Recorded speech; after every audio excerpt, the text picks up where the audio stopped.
At 18,000 feet above Germany, Nicholas Alkemade discovered that his parachute was already burning.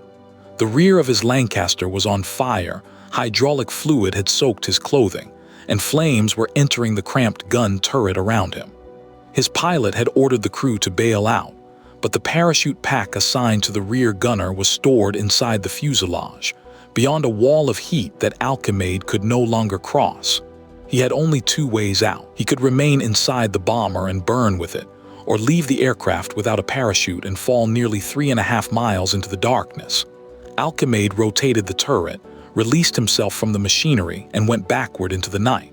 There was no reserve chute hidden beneath his seat. There was no aircraft below him and no rescue plan waiting on the ground. Yet several hours later, he opened his eyes in a German forest. He was alive, conscious, and somehow had not broken a single bone. The first thing around him was not a hospital or a rescue party. It was snow, young pine branches, and the darkness beneath the trees.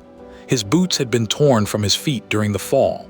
His clothes and skin were burned, his body was cut and badly bruised, and one knee had been twisted, but his arms and legs still moved. The forest had received him in stages. Flexible pine branches slowed his descent before deep snow absorbed the final impact. The Royal Air Force later estimated that he had been falling at roughly 120 miles per hour. Alkemade had no memory of the final part of the descent. He had lost consciousness somewhere between the burning aircraft and the ground, then awakened about 3 hours later in snow roughly 18 inches deep. The survival sounds impossible when reduced to one sentence. The full story is even more difficult to believe, because the fall was only the beginning of what he still had to prove. If preserving overlooked decisions like this matters to you, subscribing helps keep these accounts in public memory. To understand how a 21-year-old air gunner reached that forest, the story must return to England and to a crew that had already survived 13 operations together. Nicholas Stephen Alkemade had been born in 1922 and worked as a market gardener before joining the Royal Air Force.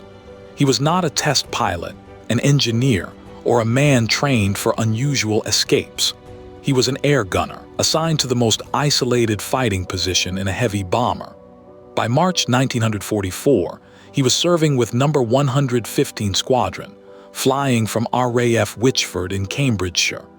His aircraft was an Avro Lancaster Mark II, serial number DS664, carrying the squadron code A4K and the name Werewolf. Its crew of 7 had completed enough missions to understand that routine was only a word used before takeoff. Every flight over occupied Europe exposed them to flak, searchlights, night fighters, mechanical failure, icing, and the possibility that one damaged fuel line could turn the aircraft into a furnace. The rear turret gave Alkemade an excellent view of what might kill them, but almost no room to escape it. He sat behind the rest of the crew in a transparent enclosure at the end of the fuselage, separated from the cockpit by the entire length of the bomber. 4 machine guns pointed into the darkness around him. The turret was so confined that rear gunners did not normally wear a complete parachute while seated. Instead, they wore a harness and kept the detachable chest pack inside the rear fuselage. If the order to abandon the aircraft came, the gunner had to rotate the turret, open the doors, leave his seat, crawl back into the fuselage, clip the pack to his harness, and then find a way out. That procedure looked workable during training. It depended on the aircraft remaining level, the passage remaining clear, and the parachute remaining where it had been stored. On the night of March 24, 1944, every one of those assumptions would fail at the same time. That evening, Werewolf took off from RAF Wychford at 6:48. It joined a force of more than 800 aircraft sent toward Berlin. For the men of Bomber Command, a large formation offered numbers but not safety. The bombers flew at night in a long stream rather than a tight daylight formation, each crew navigating through cloud, darkness, wind, and enemy defenses. Alkemade's position required constant attention. A night fighter could approach from below or behind and remain nearly invisible until its guns opened fire. The Lancaster had no lower defensive turret, and German crews had learned to exploit that blind area. Werewolf reached the target and began the return journey to England. The crew had completed the central task of the mission, but returning bombers were often at their most vulnerable.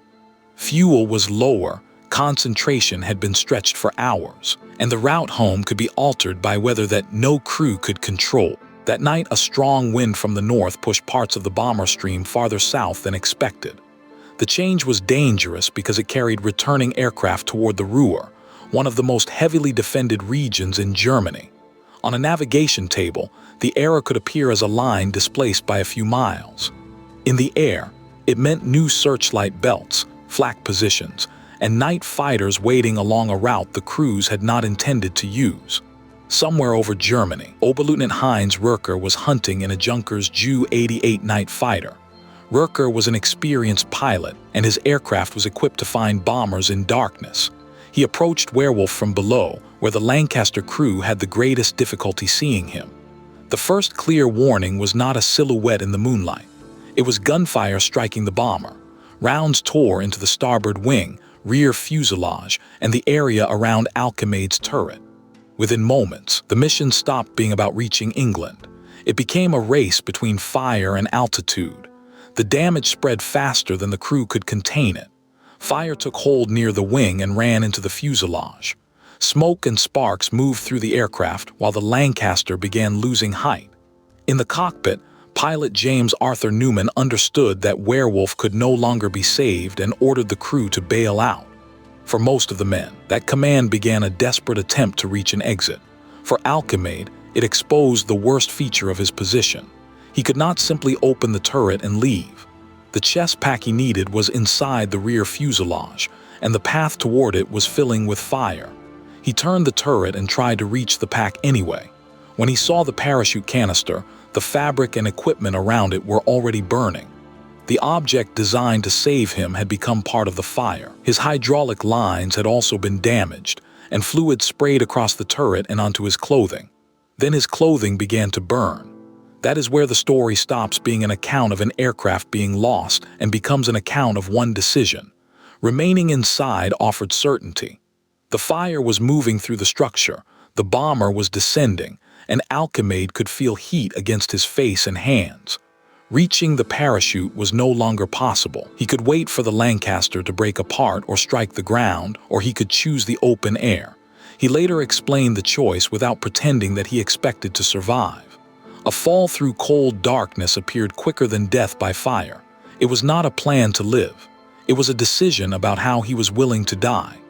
Alkemade released himself from the turret, rotated it to create an opening, and pushed backward away from the aircraft. For a brief moment, the burning Lancaster remained above him, still moving forward while he dropped beneath it. Then the aircraft, the gunfire, and the crew disappeared into the night. An 18,000-foot fall does not feel like the dramatic vertical plunge shown in films. After acceleration, a human body approaches terminal velocity, and the sensation becomes a violent, continuous rush of air. Alkemade had no way to control where he was going. He did not know that a forest lay beneath him, and he could not see whether the ground below was rock, water, a field, or a town. His fall took long enough for the bomber to move far beyond him. The cold air would have struck his burned skin and unprotected face, while the darkness removed any sense of distance. At some point, he lost consciousness. That may have prevented him from tensing before impact, but no single detail explains the survival. What happened below was a sequence of unlikely protections. He reached an area of young pine trees rather than mature trunks. Their upper branches bent and broke progressively, taking energy from the fall. Beneath them was deep, soft snow instead of frozen open ground. The difference between life and death was measured in small physical details that Alkemade could never have selected from the air. A rigid branch could have killed him instantly. A shallow layer of snow would not have absorbed enough force. A slightly different wind might have carried him beyond the trees.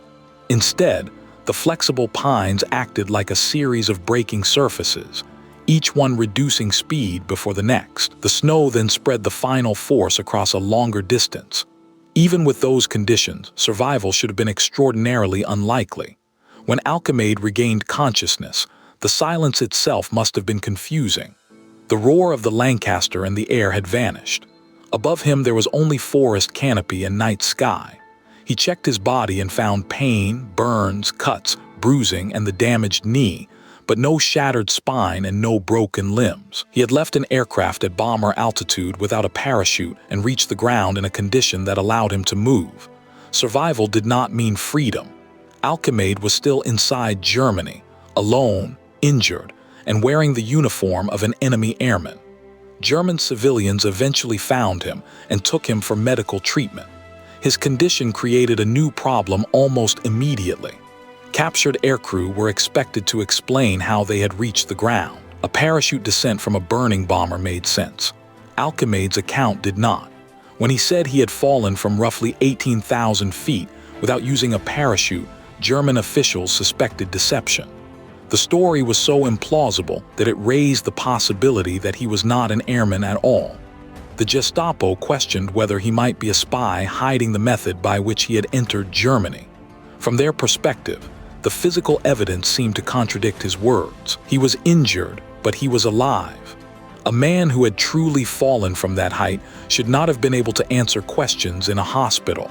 Alkemade could not prove the event through confidence alone. The Germans examined the wreckage and the equipment associated with the aircraft. His harness showed that he had been prepared to attach a chest pack, but the parachute itself had not been used. Evidence from Werewolf confirmed that the pack had remained with the burning aircraft. The condition of the rear fuselage and turret supported his description of the fire, and the location of the forest matched the path of the falling bomber. Gradually, the impossible explanation became the only one that fit the material facts. German authorities eventually accepted that Alkemade had survived the fall exactly as he claimed. At Stalag Luft, the interrogation and processing center for captured aircrew, he was given written confirmation of the event. The certificate was a remarkable reversal. Officials who had considered him a possible spy now documented that he had reached the ground without a deployed parachute. His survival was no longer only a story told by one injured prisoner. It had become an enemy-verified incident. But the evidence also led back to the men still aboard Werewolf. The Lancaster crashed near Schmallenberg after the night fighter attack. Of the 7 crew members, only 3 survived the loss of the aircraft. Pilot James Arthur Newman, along with crewmen Warren, Hilder, and McDonough, was killed. Their deaths place Alkemade's survival in its proper scale. He did not emerge from a harmless accident or a controlled escape. He survived the destruction of an aircraft that killed most of the men flying with him. The crew had completed 14 operations together, and their final mission divided their fates within minutes. Some managed to leave the bomber with parachutes. Others did not escape. Alkemade's route to the ground was the least survivable of all, yet he was one of the men who lived. That contradiction is why the story has remained powerful. It is also why it should not be told as if survival erased the loss around him. After treatment and interrogation, Alkemade entered the prisoner of war system. He was sent to Stalag Luft III, the camp best known for the mass escape later remembered as the Great Escape.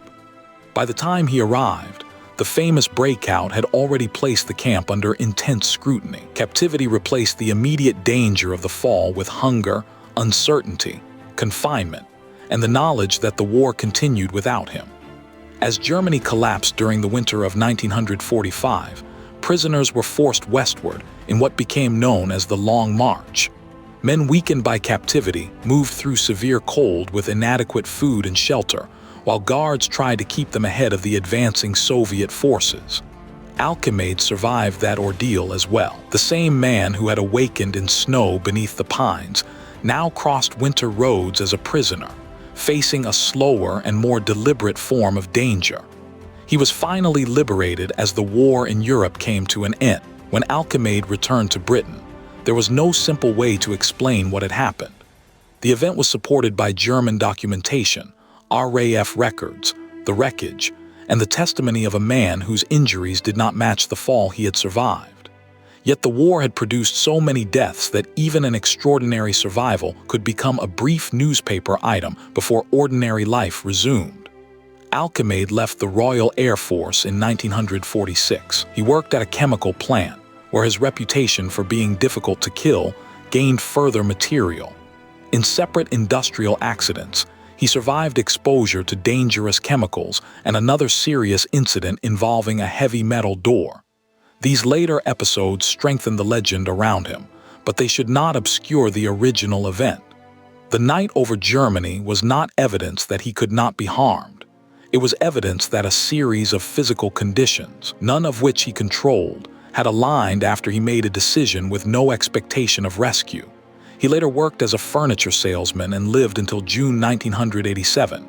There was no final military career, no campaign to turn the incident into a personal mythology, and no attempt to present the choice as fearless. The strength of the story lies in its honesty. Alkemade was afraid of burning.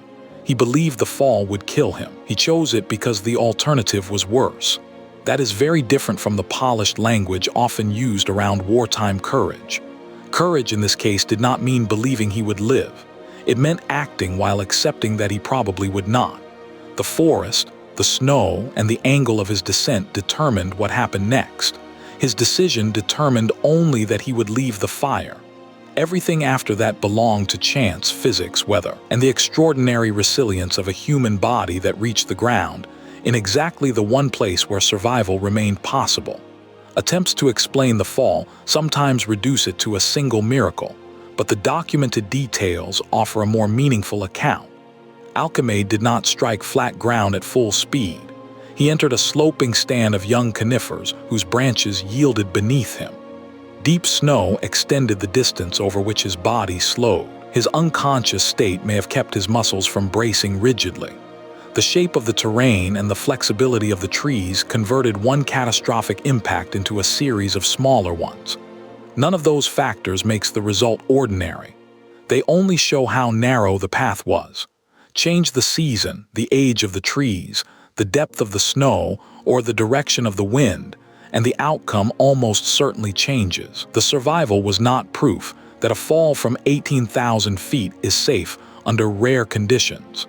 It was proof that history can turn on details too small for anyone inside a burning aircraft to see. There is also a reason the German investigation matters. Wartime stories often grow larger as they are repeated, especially when the central event seems physically impossible. Alkemade's account was challenged at the moment he gave it. His captors had every reason to doubt him, and no reason to improve a British airman's legend. They inspected the aircraft, the harness, and the missing parachute evidence before accepting the claim. Their written confirmation does not answer every second of the descent, but it establishes the central fact. He left the Lancaster without a usable parachute and reached the ground alive. That hostile verification separates the event from a rumor created years later. It also explains why the story survived even when Alkemade himself returned to a private life. The evidence had already been gathered by people who initially believed the story could not be true. The last image of the mission is usually the burning Lancaster, because fire is easier to imagine than silence. But the more important image comes afterward. It is a young airman lying beneath snow-covered branches, slowly realizing that the pain in his body means he has not died. Somewhere beyond the forest, the wreckage of Werewolf is burning and 4 members of his crew are gone. He cannot know who escaped, whether the mission mattered, or what the Germans will do when they find him. He knows only that the parachute remained in the aircraft and that the ground has already arrived. For a few minutes, there is no legend and no certificate, only a survivor trying to understand an outcome he had never expected. That moment is what gives the story its human weight. The impossible part is not merely that he lived. It is that he had to continue living after making a choice he believed was final. Nicholas Alkemade's story endures because it refuses the clean shape of a conventional war narrative. He did not defeat the night fighter, save the bomber, or carry out a brilliant maneuver. His aircraft was destroyed, most of his crew was killed, and he became a prisoner. The act remembered today was a choice between 2 forms of death, followed by a survival he could neither plan nor explain. The RAF recorded it. German authorities verified it. The trees and snow did the rest. More than 80 years later, the question is not whether anyone should imitate what happened, but what the decision reveals about people trapped inside circumstances that leave no good option. If you had been in that rear turret, with the parachute burning and the fuselage filling with fire, would you have remained with the aircraft or chosen the open night?